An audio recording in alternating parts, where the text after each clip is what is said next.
کوئی بھی شخص اگر فرض نماز کے بعد ایک وظیفہ کر لے تو آقا فرماتے ہیں کہ اللہ اس کو جنت میں جگہ دے گا. ایک تو یہ ہے.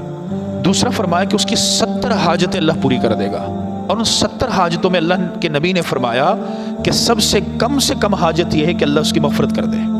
اب وہ عمل کیا ہے؟ وہ عمل سن لیجئے. فرماتے ہیں کہ جو شخص ہر فرض نماز کے بعد جو فرض نماز کا سلام پھیرا ادھر ہی بیٹھا ہوا ہے، نمبر 1 سورہ فاتحہ پڑھ لے، نمبر 2 آیت الکرسی پڑھ لے، نمبر 3 سورہ آل عمران کی آیت نمبر ہے 18 جس کو آیت شہادت کہتے ہیں. یہ 3 چیز ہوگی. اور چوتھی چیز سورہ آل عمران کی آیت نمبر 26 اور 27 قل اللہم مالک الملک تؤتی الملک من تشاء سے لے کر وترزق من تشاء بغیر حساب. یہ 4 کام جو کر لے گا، یہ 4 چیزوں کو جو پڑھ لے گا ہر فرض نماز کے بعد، جناب نبی اکرم صلی اللہ علیہ وسلم فرماتے ہیں اللہ جنت میں نہ صرف اس کو جگہ دے گا بلکہ دنیاوی طور پر اس کی 70 حاجتوں کو اللہ پورا کر دے گا.